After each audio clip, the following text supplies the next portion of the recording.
When my parents were married, it all fit together. Like, they were married and they were gonna go to heaven with me and my family, and everything fit just perfectly. And then my parents got divorced, and my whole testimony kind of crumbled because it didn't fit.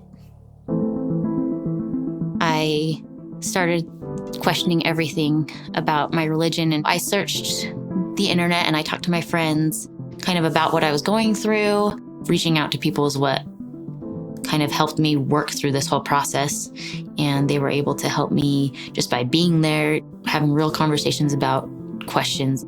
So I was trying to do it in an objective way and not just go to a different extreme. I mean, you're so deep in the hurt of not knowing, how do I come to a point where I can understand in a better view how things really do fit? Because it wasn't they're divorced so they're bad, or they're divorced so they're not going to heaven. I had to learn that they were their own people on their own journey, and I couldn't pass judgment. I knew that Heavenly Father would want them to have peace and just keep learning and growing.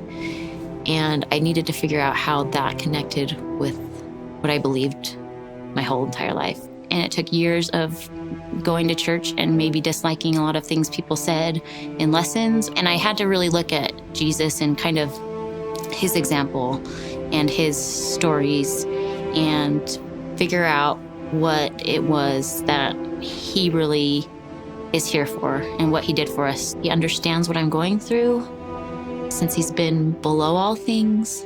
Like, I can't go deeper than that, so he understands what I've gone through. I feel like the whole point of the gospel is for everyone to lift each other up and help each other through this life, help each other become more like Christ. And I think you can only do that by empathizing with each other and listening to each other and hearing each other's stories. It's okay to have some of these struggles, and it's okay to have some of these issues. And Jesus' love and his grace is in the mess. That's where I find him, is in the mess. I just want to choose to believe, and I want to keep having experiences that strengthen my belief. My faith journey is taking a long time, but that's okay, because Jesus gives you grace, and he's there and he lets you learn. There's so much of me in the gospel, and the gospel in me. We're all here together. We're all trying to learn and grow and be better. I like that we're all just trying our best.